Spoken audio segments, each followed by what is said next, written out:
कहानी। अपनी तुलना दूसरों से ना करें। एक बार की बात है, किसी जंगल में एक कौवा रहता था। वो बहुत ही खुश था क्योंकि उसकी ज्यादा इच्छाएं नहीं थीं। वो अपनी जिंदगी से संतुष्ट था। लेकिन एक बार उसने जंगल में किसी हंस को देख लिया और उसे देखते ही सोचने लगा कि ये प्राणी कितना सुंदर है। ऐसा प्राणी तो मैंने पहले कभी नहीं देखा। इतना साफ और सफेद। ये तो इस जंगल में औरों से बहुत सफेद और सुंदर है, इसलिए ये तो बहुत खुश रहता होगा। कौवा हंस के पास गया और पूछा, भाई, तुम इतने सुंदर हो, इसलिए तुम बहुत खुश होगे। इस पर हंस ने जवाब दिया, हाँ, मैं पहले बहुत खुश रहता था, जब तक मैंने तोते को नहीं देखा था। उसे देखने के बाद से लगता है कि तोता धरती का सबसे सुंदर प्राणी है। हम दोनों के शरीर का तो एक ही रंग है, लेकिन तोते के शरीर पर दो दो रंग है। उसके गले में लाल रंग का घेरा और वो सूर्ख हरे रंग का था। सच में वो बेहद खूबसूरत था। अब कौवे ने सोचा कि हंस तो तोते को सबसे सुंदर बता रहा है, तो फिर उसे देखना होगा। कौवा तोते के पास गया और पूछा, भाई, तुम दो दो रंग पाकर बड़े खुश होगे?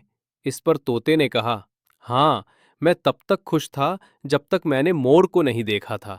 मेरे पास तो दो ही रंग हैं, लेकिन मोर के शरीर पर तो कई तरह के रंग हैं।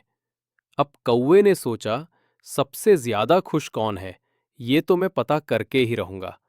इसलिए अब मोर से मिलना ही पड़ेगा। कौवे ने मोर को जंगल में ढूंढा, लेकिन उसे पूरे जंगल में एक भी मोर नहीं मिला। और मोर को ढूंढते ढूंढते वो चिड़ियाघर में पहुंच गया, तो देखा, मोर को देखने बहुत से लोग आए हुए हैं और उसके आसपास अच्छी खासी भीड़ है। सब लोगों के जाने के बाद कौवे ने मोर से पूछा, भाई, तुम दुनिया के सबसे सुंदर जीव हो और रंग बिरंगे हो। तुम्हारे साथ लोग फोटो खिंचवा रहे थे। तुम्हें तो बहुत अच्छा लगता होगा और तुम तो दुनिया के सबसे खुश जीव होगे। इस पर मोर ने दुखी होते हुए कहा, भाई, अगर सुंदर हो तो भी क्या फर्क पड़ता है।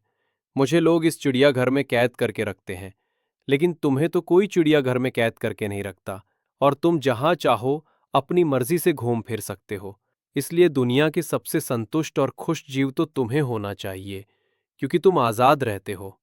कौवा हैरान रह गया, क्योंकि उसके जीवन की अहमियत कोई दूसरा बता गया। दोस्तों, ऐसा ही हम लोग भी करते हैं। हम अपनी खुशियों और गुणों की तुलना दूसरों से करते हैं, ऐसे लोगों से जिनका रहन सहन का माहौल हमसे बिल्कुल अलग होता है। हमारी जिंदगी में बहुत सारी ऐसी चीजें होती हैं जो केवल हमारे पास हैं, लेकिन हम उसकी अहमियत समझकर खुश नहीं होते। लेकिन दूसरों की छोटी खुशी भी हमें बड़ी लगती है, जबकि हम अपनी बड़ी खुशियों को इग्नोर कर देते हैं। तो दोस्तों, आपको ये कहानी कैसी लगी, कमेंट में जरूर बताएं। और आपको इसी प्रकार के कहानियां पसंद है तो आप हमारे इस चैनल से जुड़े रहें।